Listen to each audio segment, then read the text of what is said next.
दशकम् 61 विप्रपत्नी अनुग्रहः। ददच्च बृन्दावनतो अतिदूरतो वनं गतस्त्वं खलु गोपगोकुलैः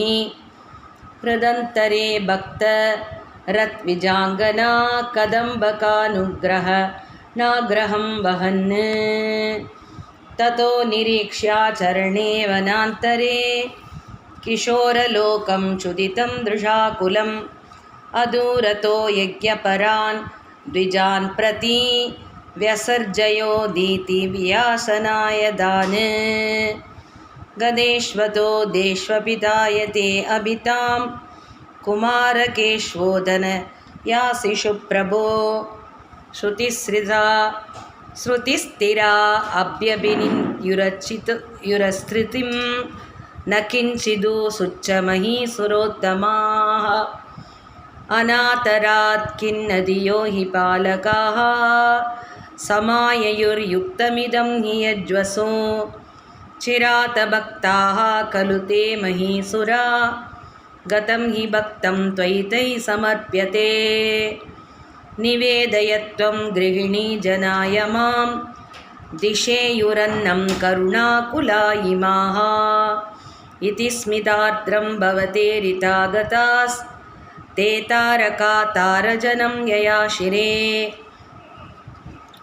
गृहीतनाम्नि द्वयी सम्प्रमाकुलाश्चतुर्विधं भोज्यरसं प्रगृह्यता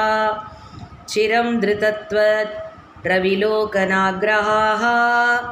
स्वकैर्निरुद्धा अभितूर्णमाययुः विलोलपिञ्चं चिकुरे कपोलयोः समुल्लसत्कुण्डलमार्द्रमीशिते निधाय बाहुं सुहृतं ससीमनि स्थितं भवन्तं समलोकयन्तताः तदा च काचित् त्वदुपागमोद्यता गृहीतहस्ता दयितेन यज्वना तदैव सञ्चिन्त्य भवन्तमञ्जसा विवेशकैवल्यमहो कृतिन्यसौ आदाय भोज्याननुगृह्यता पुनः स्वदङ्गसङ्ग स्पृहयोज्जदीर्गृहं विलोक्य यज्ञाय विसर्जयन्निमास् सगर्तभद्रोनपि तास्वगर्हणान् निरूप्य दोषं निजमङ्गनाजने विलोक्य भक्तिं च पुनर्विसारिभिः प्रबुद्धतत्त्वैस्त्वमिष्टुतो द्विजैर्मरुत्पुरादेश निरुन्दिमे गतान्।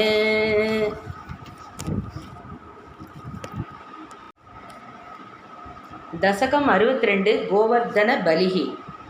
कदाचित् गोपालान् वीतमकसंभार विभवान् निरीक्षत्वं शौरे मघवमदमुद्वंसिधूमनाः विजानन्नभ्येतान् विनयमृदो नन्दादिपशुपान् अभृच्छको वा अयं जनक भवतामुद्यम इति बभाषे नन्दस्त्वां सुतननुविधेयो मघवतो मघो वर्षे वर्षे सुखयति स वर्षेण पृथ्वीं नृणां वर्षायत्तं निखिलमुपजीव्यं मयितले विशेषातस्माकं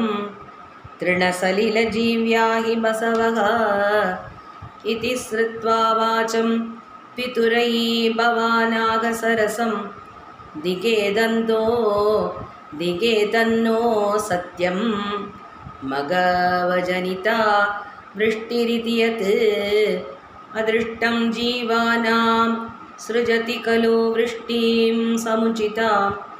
महारण्ये वृक्षाः किमिव बलिमिन्द्राय तदते इतं तावत् सत्यं यदिह बसवो नः कुलधनं तथा जीव्यायासौ बलिरचलभर्त्रे समुचितः सुरेभ्यो अभ्युत्कृष्टाननुधरणि देवा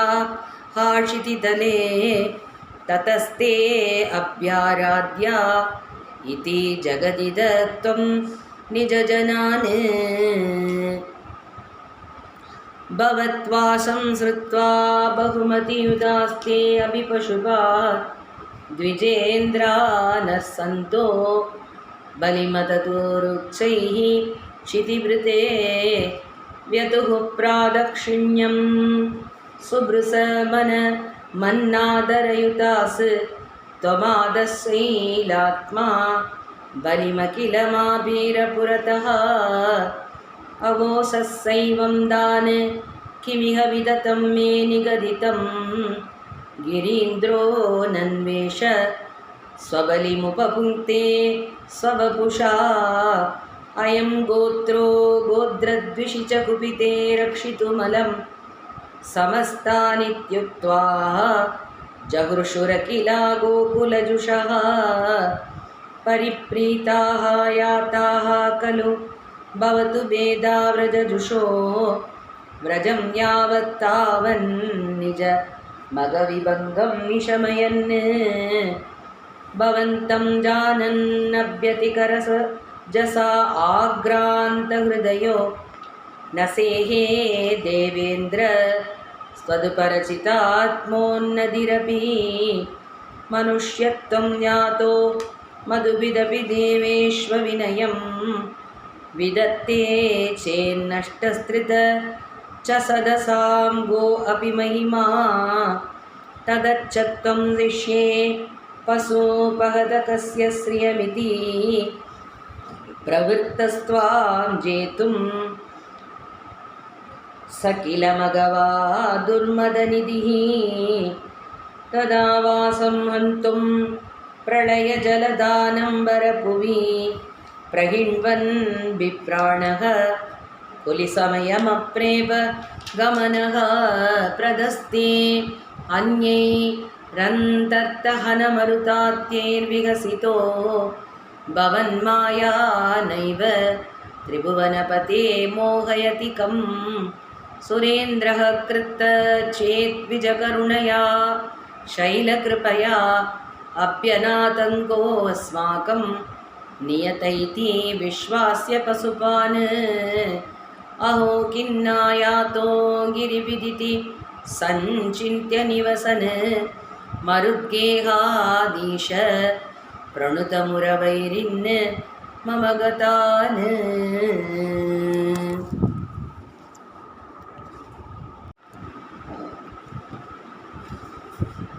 दशकम् 63 गोवर्धन उद्धारणं तत्रुचिरे किल तत्क्षणमक्षत स्तनिचद्रुम्बितकं विदति दिग्धटाः सुषमया भवतङ्गतुलां गता व्रजपदोपरिवारितरास्त्वया विपिलकरकमिश्रैस्तोयादारानिपातैर्दिशि पशुपानां मण्डले दण्ड्यमाने कुपितहरिकृतानन्दः कृतान्नः पाहि पाहीति देशां वचनमजितशृण्वन् माभिपीतेत्यपाणीः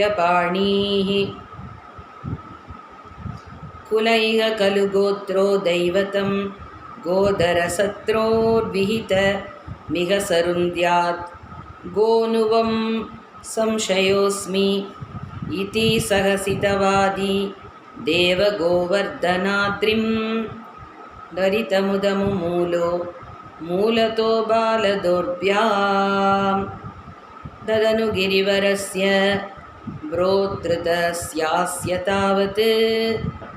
सिकतिलं मृतुदेशे दूरतो वारितापे परिकरपरिमिश्रान् धेनुकोपानतस्तादुबनित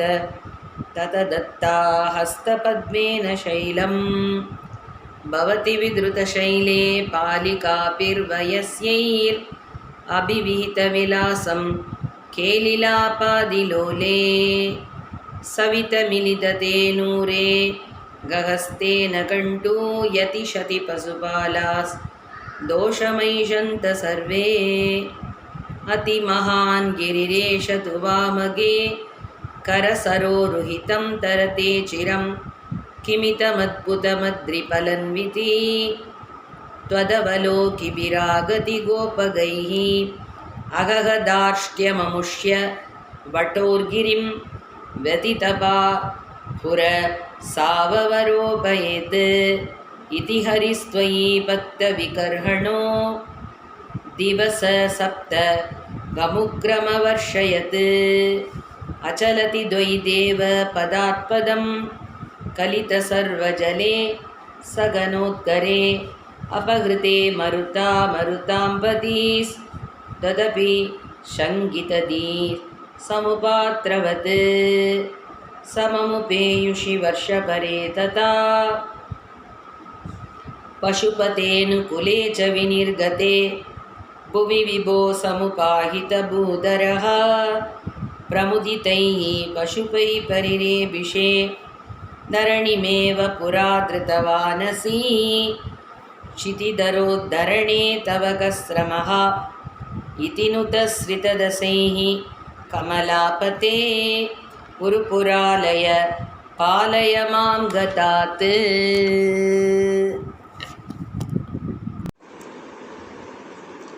दशकं 64 गोविंद अभिषेकः आलोक्य शैलोद्धरणादिरूपं प्रभावमुच्चैस्तव गोपलोकाः विश्वेश्वरं त्वामविपत्य विश्वे नन्दं भवज्जातकमन्वपृच्छन् गर्गोदितो निर्गतितो निजाय वर्गायता तेन तव प्रभावः पूर्वादिगस्त्वय्यनुराग येषाम् ऐतिष्ठतावद्बहुमानभारः ततो अवमानोति ततत्त्वबोधः सुरादिराजः सह दिव्यगौव्या उपेत्य दुष्टाव स नष्टगर्वः स्पृष्ट्वा पदाब्जं मणिमौलिना ते स्नेहस्नुतैस्त्वां सुरभिपयोभिर्गोविन्दनामाङ्गितमभ्यसिञ्चत् ऐरावतोपाहृतदिव्यगङ्गा पादोपिरिन्द्रो अभि च जातहर्षः जगत्त्रयेशे त्वयि गोकुलेशे तथा अभिषिक्ते सति गोपवाटः नाके अभिवैकुण्ठपते अभ्यलभ्यां श्रियं प्रभेते भवतः प्रभावात् कदाचिदन्तर्यमुनं प्रभाते स्नायन् पिता वारुणपूरुषेण नीतस्तमानेतुमकापुरी त्वं तां वारुणीं कारणमर्ध्यरूपः ससम्भ्रमं तेन जलातिबेन प्रभूजितस्त्वं प्रतिगृह्यतातम् उपागतस्तक्षणमात्मगेहं पिता अवदत्त सरितं निजेभ्यः हरिं विनिश्चित्य भवन्तमेतान् भवत्पदालोक नभत्तदृतृष्णान् निरीक्ष्य विष्णो परमं पदं तत् दुरापमन्यैस्त्वमदीदृशस्तान् स्फुरत्परानन्दरसप्रवाह प्रपूर्णकैवल्यमहापयोधौ चिरं निमग्नाः खलु गोपसङ्गास्त्वयैव भूमन् पुनरुद्धृतास्ते करपदरवदेवं देवकुत्रावतारे परपदमनवाप्यं दर्शितं भक्तिभाजाम् ददिह पशुपरूपी त्वं हि साक्षात् परात्मा पवनपुरनिवासिन् पाहि मामामयेभ्यः।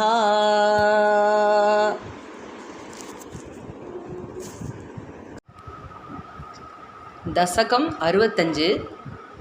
गोपीनां भगवत् समीप गमनम् गोपीजनाय गतितं नियमावसाने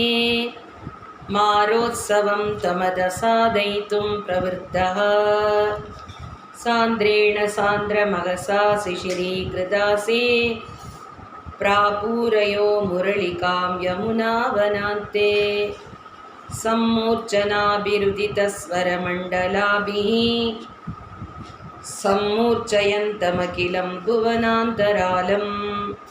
तत्त्वेणुनादमुपकर्ण्य विभो तरुण्य तथासृशं कमपि चित्तविमोहमापुः नाकेगहृत्य निरतास्तनयप्रसक्ताः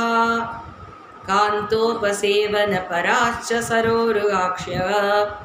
सर्वं विसृज्य मुरलीरवमोहितास्ते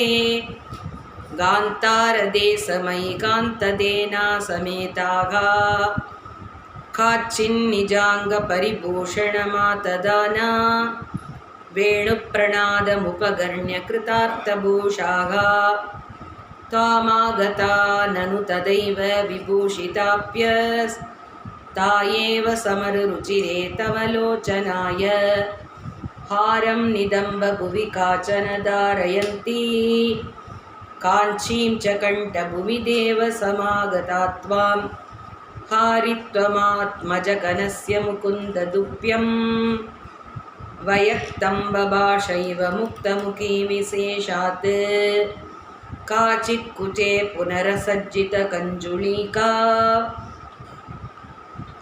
व्यामोहतः परवधूपिरलक्ष्यमाणा त्वामाययौ निरुपमप्रणयातिभार राज्याभिषेकविदये कलशीतरेव काचिद्गृहात् किल निरेतुमभारयन्त्यस्त्वामेव देवहृदये सुदृढं विभाव्य देहं विधूय परचित्सुखरूपमेकं त्वामाविशन् परमिमाननुधन्यधन्याः जारात्मना न परमात्मदया स्मरन्त्यो नार्यो गताः परमहंसगतिं क्षणेन तं त्वां प्रकाश परमात्मदनुं कथञ्चित् चित्ते वहन्नमृतमश्रममश्नुमीय अप्यागताभिरभितो व्रजसुन्दरीभिर्मुक्तस्मिताद्रवदनः करुणावलोकी निस्सीमकान्तिजलतिस्त्वमवेक्ष्यमाणो विश्वैकहृद्यहर मे पवनेश रोगान्।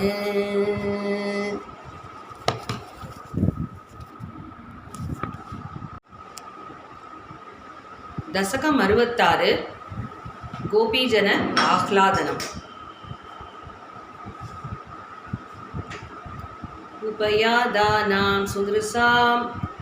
कुसुमायुधबाणपादविवशानाम् अभिवाञ्छितं विधातुं कृतमधिरभिता जगात वाममिव गगनगतं मुनिनिवहं श्रावयितुं जकितकुलवधू धर्म्यं खलु ते वचनं कर्म तु नो निर्मलस्य विश्वास्यम् आकर्ण्यते प्रदीपा वाणी मेणी दृशः परं दीनागा मामा करुणा सिन्धो परित्यजेत्यदिशिरं विलेपुस्तागा दासामृदिदैर्लभितैः करुणाकुलमानसो मुरारे त्वं तापिः समं प्रवृत्तो यमुनापुलिनेषु काममभिरन्तुं चन्द्रकरस्यन्दलसत् सुन्दरयमुना तटान्तवीदिषु गोपीजनोद्धरीयैर् आपादितसंस्तरोऽन्यशीतस्त्वं सुमधुरनर्मालपनैः करसङ्ग्रहणैश्च सुम्बनोल्लासैः आडालिङ्गनसङ्गैस्त्वमङ्गनालोकमाकुली सकृशे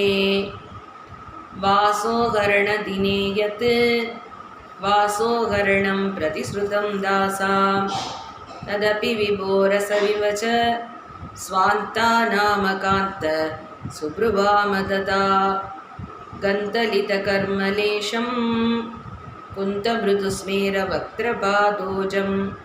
नन्दसुदत्वां त्रिजगत् सुन्दरमुपगुह्य नन्दिता बालाः विरहेष्वङ्गारमयः शृङ्गारमयश्च सङ्गमे हि त्वं नितरामङ्गारमयस्तत्र पुनः सङ्गमे अभिचित्रमिदं राधातुङ्गपयोदर साधुपरीरम्बलोलुपात्मानम् आराधये भवन्तं पवनपुराधीश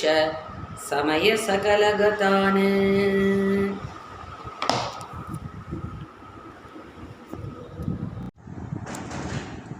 दशकम् 67 भगवतः तिरोधानं पुनः प्रादुर्भावः च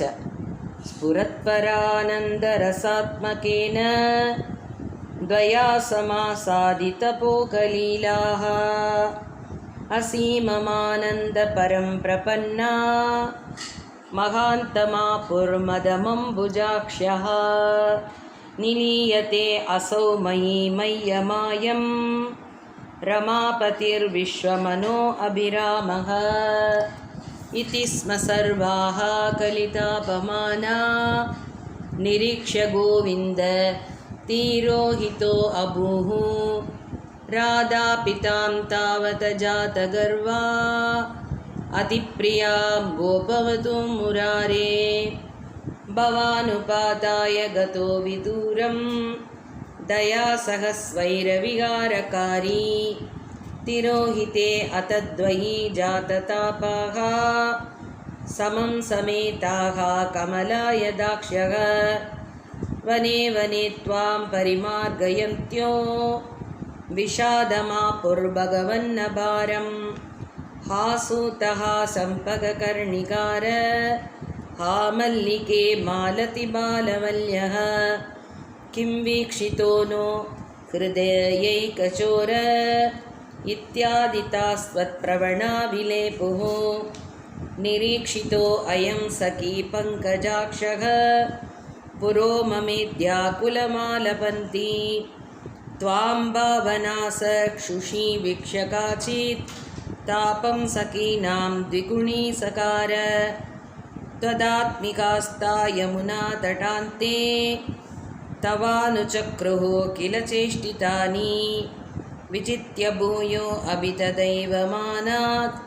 द्वया वियुक्तां दतृसुच्चरादां ततः समं विपिने समन्दात् तमो अवतारावति मार्गयन्त्यः पुनर्विमिश्रा यमुना तडान्ते वृषं विलेपुच्च जगुर्गुणांस्ते तथा व्यथासङ्कुलमानसानां व्रजाङ्गनानां करुणैकसिन्धो जगत्त्रयी मोहनमोहनात्मा त्वं प्रादुरासीरयि मन्दहासी सन्दिग्धसन्दर्शनमात्मकान्तं त्वां वीक्ष्य धन्व्य सहसा ददानीं किं किं न सकृः प्रमदादिपारात् सत्त्वं कदात् पालय मारुदेश।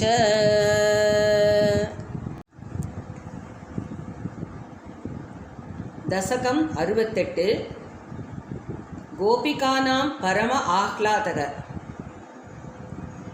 तव विलोकनात् कृष्णा गोपिका जना प्रमदसङ्कुला कृष्णा पङ्कजे क्षणा अमृतधारया कृष्णा सम्प्लुता इव स्तिमिततां ततो कृष्णास्त्वत्पुरोगता तदनु काचना कृष्णा त्वत्कराम्बुजं सपति गृह्णति कृष्णा निर्विसङ्गितं कनपयोदरे कृष्णा सन्निधाय सा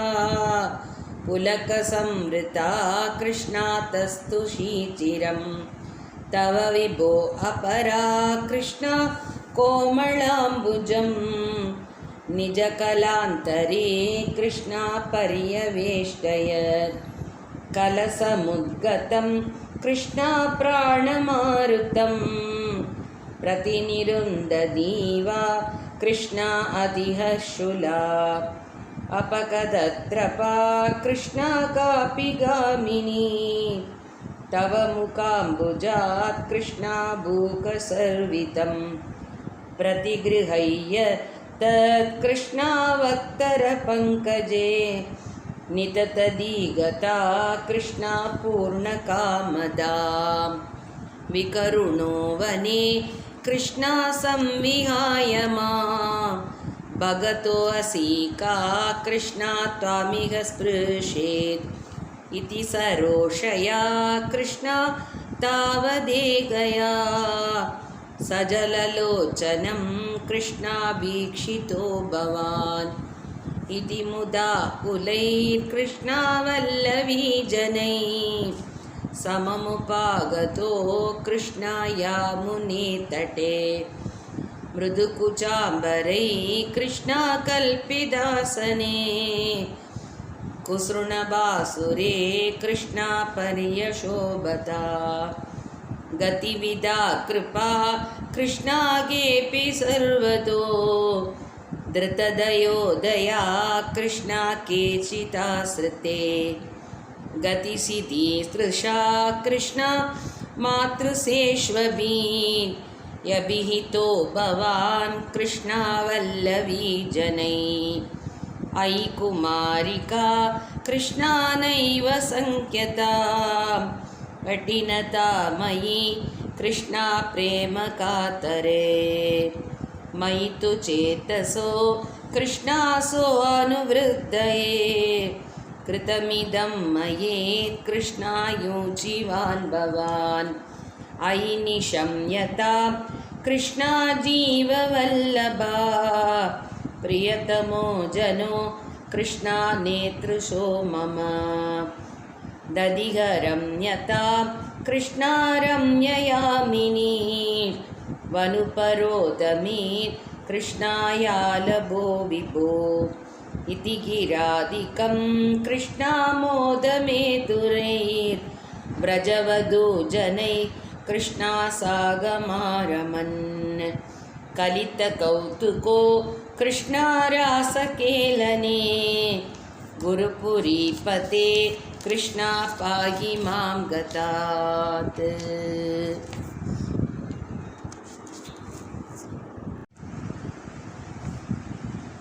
दशकं 69 रासक्रीडा केशपाशधृतपिञ्चिका विद्धि सञ्चलन्मकरकुण्डलम् हारजालवनमालिका ललितम् अङ्गरागगनसौरभम् प्रीतचेलधृतकाञ्चिकाञ्चितम् उदञ्चतं सुमणिनूपुरं रासकेलिपरिभूषितं तव हि रूपं ईश कलयामहे तावदेव कृतमण्डने कलितकञ्चुलीककुचमण्डले गण्डलोलमणिकुण्डले युवति मण्डले अत परिमण्डले अन्तरा सकलसुन्दरी युगलम् इन्दिरारमणसञ्चरन् मञ्जुळां तदनुरासकेलिमयि कञ्जनाभसमुपादताः वासुदेव तव भासमानमिह रासकेलिरससौरभं दूरतो अभिकलु नारदागदितम् आकलय्य कुतुकाकुला वेशभूषणविलासपेशल विलासिनीश दशमावृताः नागतो युगपतागता वियति वेगतो अत सुरमण्डली वेणुनादकृतनाददानकल गानरागगतियोजना लोपनीयमृदुपादपादकृत तालमेलनमनोहरम् पाणिसङ्क्वणितकङ्कणञ्च मुहुरं सलम्बितकराम्बुजं श्रोणिबिम्बचलदम्बरं भजत रासकेलिसटरम्बरं श्रद्धया विरचितानुगानघृत तारतारमधुरस्वरे नर्तने अतललिताङ्गहारलुले ताङ्गहारमणिभूषणे सम्मतेन कृतपुष्पवर्षमल मुन्मिषद्दिविशतां कुलं चिन्मये द्वयि निलीयमानमिव सम्मुमोहवसो दुवदूकलं वधूकुलं स्विन्नसन्नतनुवल्लरीतदनु कापि नाम पशुपाङ्गना कान्तमं समवलम्बते स्मदव आन्तिभारमुकुलेक्षणा कासिदासलितकुन्दला नवपटीरसारगनसौरभं वञ्चनेन तव सञ्चु सुम्बभुजम् अञ्जितोरुपुलकाङ्कुरा कापि कण्ठभुवि सन्निधाय निज कण्ठमाकुलितकुण्डलं पुण्यपूरनिधिरन्वपावाप तव भूक सर्वितरसामृतम् इन्दिराविहृतिमन्दिरं भुवन सुन्दरं हि नटनान्तरे त्वामवाप्य ततुरङ्गना किमुन सम्मतोन्मतदथान्तरं गानमीशविरतं क्रमेण किल वाद्यमेलनमुपारतं ब्रह्मसम्मतरसाकुला सदसि केवलं न ऋतुरङ्गनाः नाविदन्नपि च नीविकां किमपि कुन्दलीमपि च कञ्जुलीं ज्योतिषामपि कदम्बकं दिवि विलम्बितं किमपरं ब्रुवे मोदसीं निभुवनं विलाप्य विहृतिं समाप्य च ततो विभो केलिसंहृतितनिर्मलाङ्गनव कर्मलेशसुभगात्मनां मन्मदासहनचेतसां पशुपयोषितां सुकृतशोधितस्तावता कलितमूर्तिरादतित मारवीरपरमोत्सवान् केलिभेदपरिलोलिताभि रतिलालिताभिरपलालिभिः स्वैरमीशननुसूरजापयसि चारुनामविहृतिं यथाः कानने अपि च विसारिची शीतल किशोरमारुतमनोहरे सूनसौरभमये विलेसित विलासिनी शतविमोहनं कामिनीरिति यामिनीषु खलु कामनीयगतिते भवान् पूर्णसम्मतरसार्णवं कमपि योगिगम्यमनुभावयन् ब्रह्मसङ्गमुखानबीह पशुपाङ्गनासु बहुमानयन् भक्तलोककमनीयरूप कमनीयकृष्णा परिपाहि माम्। दशकं 70 सुदर्शन शापमोक्षः संगसूडवधः अरिष्टवधः च इति द्वैरसाकुलं रमितवल्लभे वल्लवाः गता अपि पुरमम्बिकाक विदुरम्बिकाकानने समेद्य भवता समं निशीनिषेव्य दिव्योत्सवं सुखं सुषुरग्रसीत् व्रजमुग्रनागस्तथा समुन्मुखमदोन्मुखैरभिहते अभितस्मिन् पलादमुञ्चति भवत्पते न्यपति पाहि पाहीति दैहि तथा खलु बता भवान् समुपगम्य स्पर्शतं बभौ स च निजां धनुं समुपसाद्य वैद्याधरी सुदर्शनधर प्रभो ननु सुदर्शनाख्यो अस्म्यहं मुनीन् क्वचिदभागसं त इह मां व्यदुर्वाहसं भवत्पदसमर्पणातमलतां गतो अस्मीत्यसौ स्तुवन् निजपदं ययौ व्रजपदं च गोपामुदा गदापि खलु सीरिणा विहरति द्वयी स्त्रीजनैर्जहारदनतानुकः किल सङ्गचूडो अबलाः अधिधृतमनुधृत स्तमतमुक्तनारीजनं रुरोजितशिरोमणिं अलभृते च तस्या तताः दिनेषु च सुहृज्जनैः सहवनेषु लीलापरं मनोभवमनोहरं रसित वेणुनाथामृतं भवन्तममरीदृशाममृत वारणादायिनं विचिन्त्य किमुनालपन् विरहतापिता गोपिकाः भोजराजभृत गस्त्वद कच्चित् कष्टदुष्टपददृष्टिररिष्ट्यः निष्ठुराकृतिरपष्टुनी नाथ तिष्ठते स्म भवते वृषरूपी साक्वरो अथ जगदी त्रुतिहारी मूर्तिमेष बृहतीं प्रददानः पङ्क्तिमासु परिपूर्ण्य पशूनां छन्दसां निधिमवाप भवन्तं तुङ्गशृङ्गमुखमाश्वमभियन्तं सङ्गृह्य रभसादभियन्तं भद्ररूपमपि दैत्यमभद्रं मर्दयन्नमदयः सुरलोकं चित्रमद्य भगवन् वृषघातात् सुस्थिरा अजनी वृषस्थितिरुर्व्याम वर्तते च वृषचेतसि भूयान् मोदयित्यभिनुतो असि सूरैस्त्वम् औषकाणि परिधावत दूरं वीक्ष्यतामयमिहोक्षविभेति इत्थमात्तहसितैः सह गोपैर्गेहकस्त्वत तव वादपुरेश।